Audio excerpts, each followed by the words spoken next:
Howard Lipin, San Diego Union-Tribune. Costa del Sol of Vista holds an anti-Congressman Darrell Issa sign next to a Issa supporter during one of last year's weekly rallies outside the congressman's office in Vista.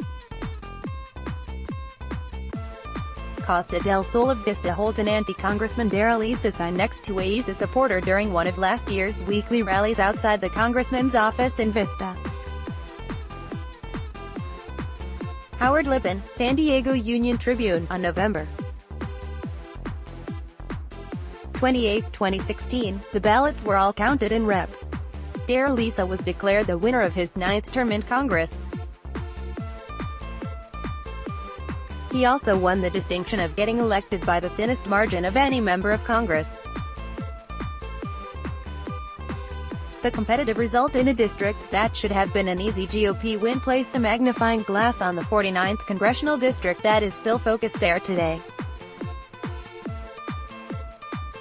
4 Democrats soon lined up to challenge the apparently vulnerable incumbent, itching for the chance to replace one of the country's most prominent Republican legislators.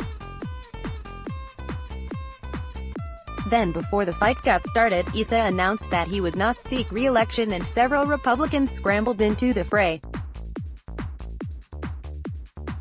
The contest quickly turned from a Democratic fight against a common enemy to no alliance cage match. In all, there are 4 Democrats, none have served in office before, 8 Republicans, including 4 who are currently in elected office, 3 third-party candidates and 1 independent. The top 2 candidates will face each other in November's general election, and it's possible that those 2 contenders could be from the same party. The candidates are focused on healthcare, the environment and education and, if they're Democrats, President Donald Trump. They're also campaigning about the nuclear material at San Onofre and a toll road planned to run through the northern part of the district. 37% of voters in the 49th district are Republicans, while 31% are Democrats. Another 26% do not belong to a party. The district runs from La Jolla to Dana Point and includes Vista, Oceanside, San Clemente and Encinitas. In addition to its often scenic oceanfront, it also includes all of Camp Pendleton, about half of the University of California San Diego, the San Onofre nuclear generating station and many of the region's biotechnology companies. Applegate, a retired Marine Corps colonel, who now works as a trial attorney, is running again after his narrow loss to Issa 2 years ago. The 64-year-old Democrat from Oceanside is quick to note that the 2016 election was an anomaly and that the race didn't really start until after that year's primary showed he was within striking distance in the general election. That race, which brought an endorsement from then-President Barack Obama and connections to donors and major name ID, also makes him the most viable candidate this year, he said. It's different because I get to talk to 153,000 people who already voted for me once. Nobody knew my name the first time around. Applegate said. This is a different race because people actually have a different choice. And the only candidate that is really well known is the guy who ran in 2016. The incumbent is gone, so I have a different starting point. Like before, he's campaigning on education, the environment, national security, expanding the Medicare healthcare program to all Americans and easing income disparity. He's also questioning why Congress hasn't voted on the use of military force in Syria, a decision that could have implications for Marines at Camp Pendleton. Congress has not done their job to vote on the War Powers Act. That is absolute dereliction of duty, he said. They need to, they should, and they haven't. I can't say that my party has done any better on it than the Republicans. If you are going to vote yes on the use of American force, you better be able to articulate why. In 2016, Applegate faced attacks related to restraining orders issued in 2002 and 2004 during his divorce from his former wife, a record that has chased him into the Like before, Applegate's former wife is denouncing his opponent's weaponization of their marital problems. "We went through a difficult divorce as many people have, but to take things out of context and make Doug out to be an abuser is absurd. I support his run for Congress and I will be voting for him in June and November 2018. Applegate's former wife, Priscilla Greco, said in a statement released by the campaign. Campaign finance records show he raised $816,704 this election cycle and has $235,520 left in the bank. Republican Rocky Chavez holding steady in first or second in the polls. Chavez said the election will be won by the candidate who best understands the district. As a former Oceanside City Council member and now a state legislator, he said he has that advantage. "I know the district. I've been elected here since 2002, he said. Plus, as a retired Marine Corps colonel and a former undersecretary and acting secretary of the California Department of Veterans Affairs, he's made inroads with the Camp Pendleton community and the veterans who have made the district their adopted home," he said. He said he's a solid conservative, but he also said he's not a typical Republican. He said he's comfortable as an outsider who clashes with his party's establishment and believes the legislative branch is obligated to act independently of the White House so he won't roll over for the president. "When people say, 'We're with Trump all the way,' I come back and say that I am a constitutionalist and I believe that our founding fathers wanted actual friction between legislators and the executive," Chavez said. He has been at odds with the GOP in particular since he and 7 other Republicans supported a bill that extended a cap-and-trade program that requires businesses to buy permits to emit greenhouse gases. Some Republicans said the policy betrayed businesses by increasing their costs. For an assemblyman representing a coastal district where outdoor activities are important, the bill made sense, Chavez said. "That's why you need to be friendly and understanding of the environment. We're a tourism district, and people surf and we bike ride and people are here for a reason. That's kind of the crux of the matter," he said. Chavez, who is 66, is a member of New Way, California, a group of Republican Assembly members who feel that they no longer have a place in the GOP's mainstream circles. They want conservative answers to problems like climate change, immigration and poverty, and to be more than a coalition of anti-Democrat lawmakers. He said he didn't get the endorsement from the Orange and San Diego County Republican parties because members are looking for typical GOP lawmakers. But he noted that he has received support from the mayors of North County cities that know him best. Chavez has raised $203,747, including $100,000 he gave to his own campaign. Republican Kristen Gasper, after serving as Encinitas mayor and on its city council, and nearly 18 months on the county board of supervisors, Gasper wants to go to the House. "I know I fit this district very well, and I have not only had a lot of appeal to not only Republicans, but crossover appeal to Democrats as well," she said. Gasper noted that she was elected mayor even though Republicans had a significant voter registration advantage, and joined the Board of Supervisors when Democrats had a small voter registration lead. Her experiences in public office gave her the opportunity to study how government works and how it doesn't, she said. "Now that I've seen that, it has frustrated me to a level that in my first year of service, I hopped on a plane and flew to Sacramento and flew to Washington to fix this dysfunction," she said.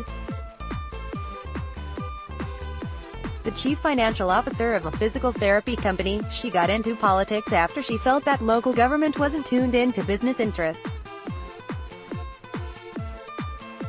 After the Trump administration sued California over restrictions on how police officers can cooperate with federal immigration authorities, Gasper worked with a board colleague to have the county side with Trump.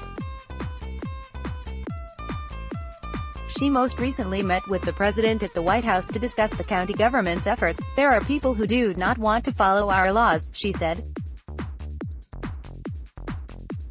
She said that, in the Coastal District, the environment is also a concern for voters. She would not say if she believes that climate change and the ensuing sea level rise is caused by human activity, and explained that people get entangled debating the cause and before they can ever collaborate on a solution. My position is that we carefully navigate all of these issues to make sure that our environment is being protected, our residents are being protected, and our businesses are being protected, she said. Gaspar has raised $261,252 since launching her campaign and has $185,494 left after expenses. Democrat Paul Cara, first-time candidate. Kerr is running on his life story and the empathy he built from his working-class roots.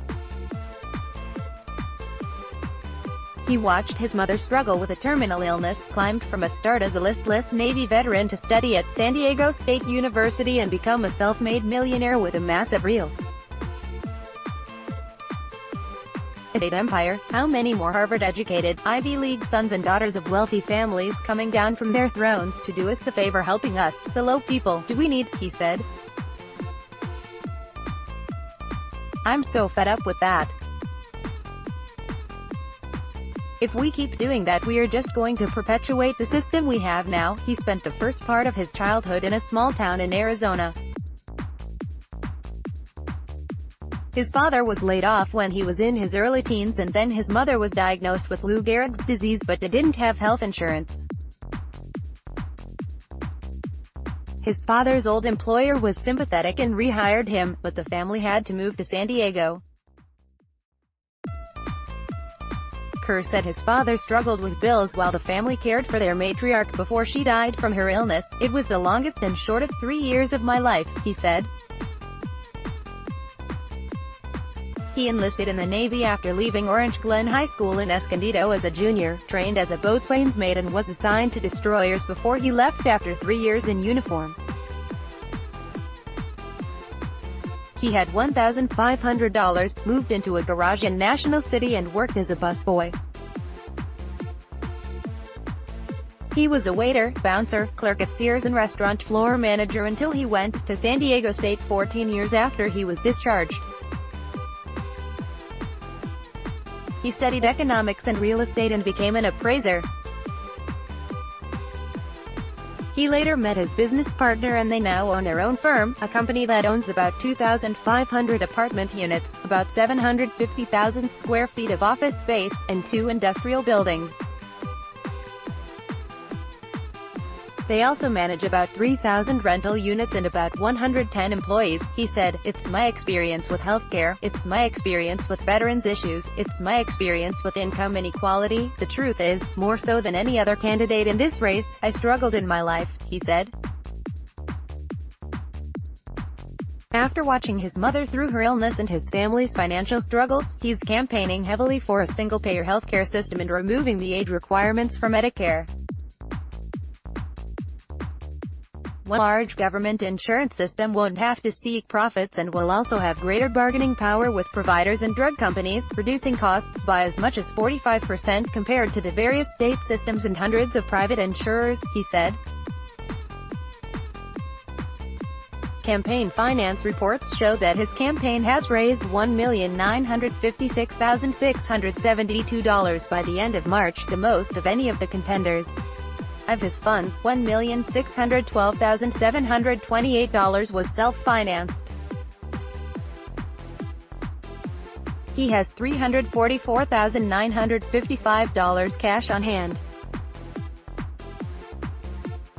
Republican Diane Harkey, a former Dana Point mayor turned state assemblywoman turned Board of Equalization member, Harkey, a Republican, wants to go to Capitol Hill next.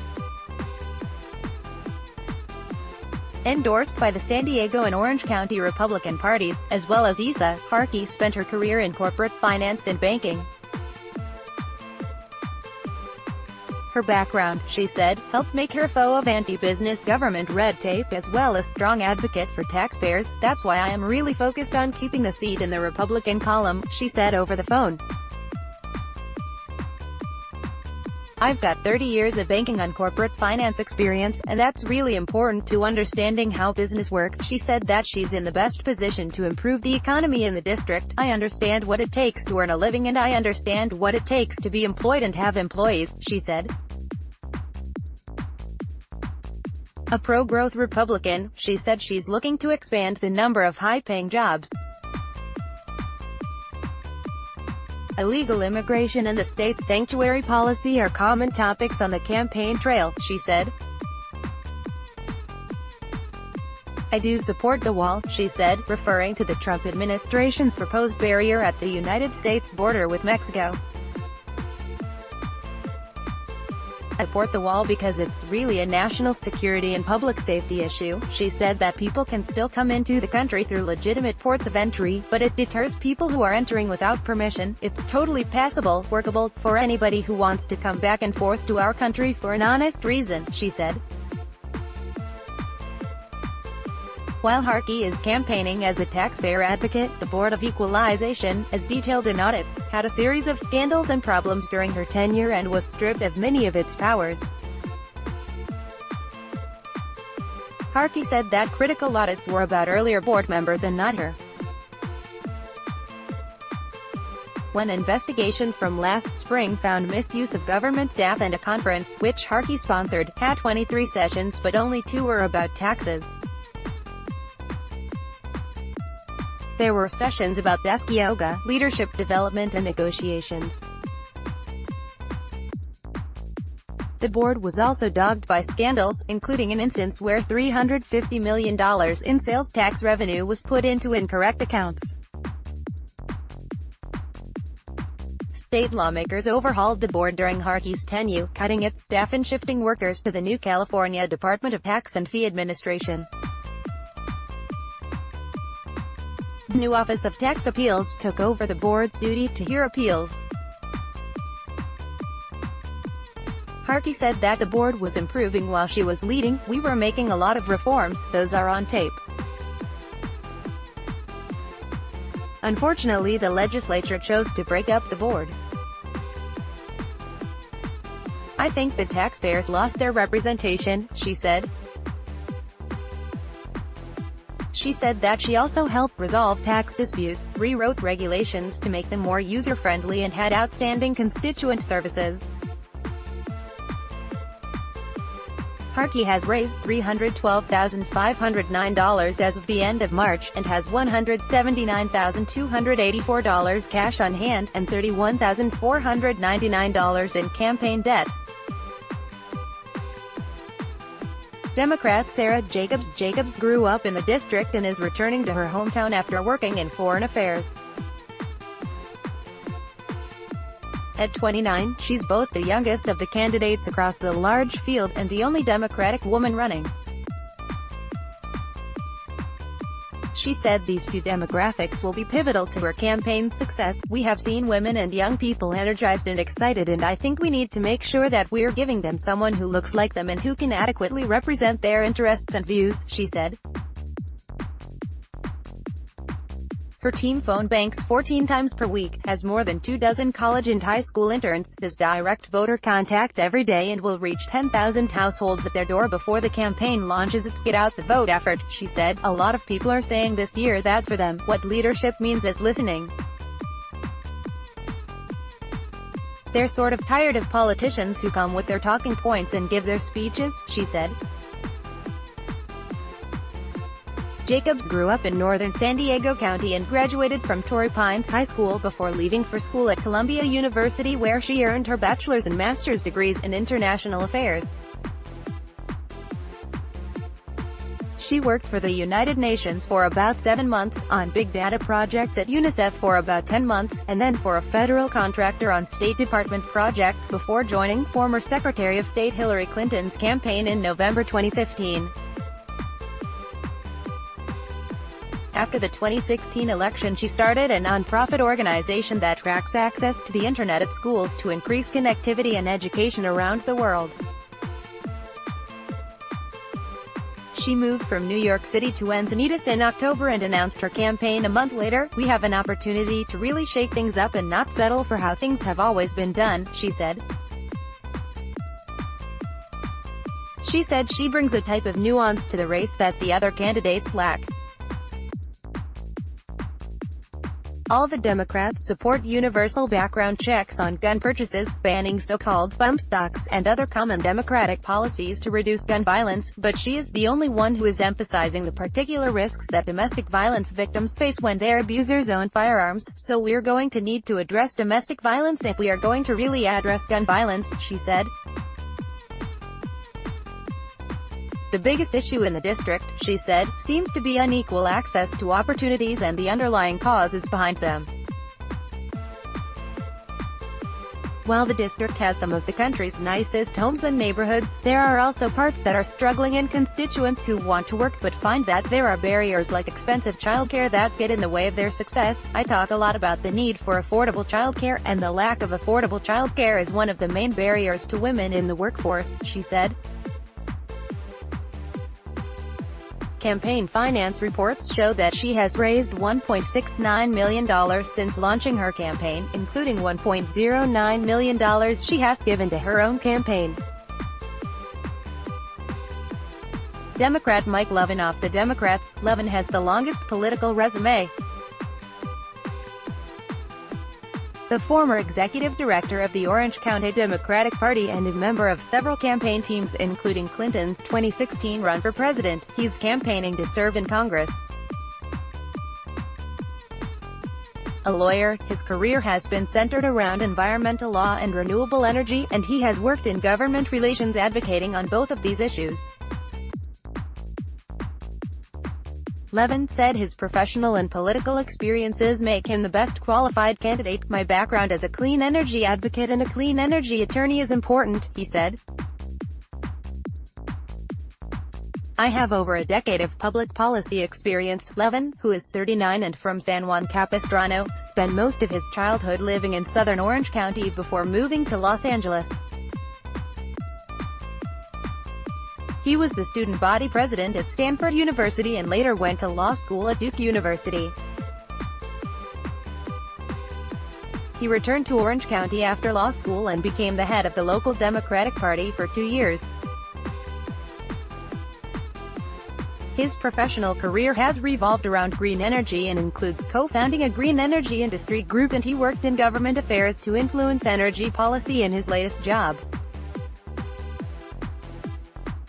Over the years he has worked on a waste-to-energy pilot program, tax credit for solar and wind and fuel cell technology, the development of hydrogen fuel cell stations, he owns 2 cars powered by fuel cells, and a state bill that calls for long-term reductions in greenhouse gas emissions.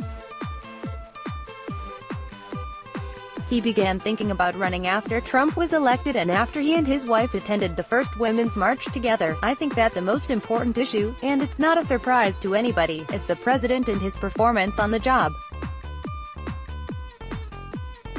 But healthcare, the environment, education and immigration, those are the big issues of the day, Levin said.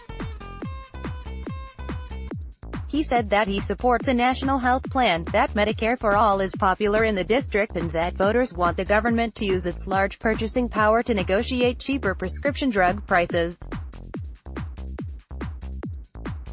Congress also needs to expand and protect the Social Security pension system, particularly since about half of the district doesn't have retirement beyond the program. He said he's worried that the expanded deficit created by the new tax law will make Social Security a target for cuts. Levin has raised $1.57 million since launching his campaign, with all but $40,000 from individual contributions, more than all the other candidates.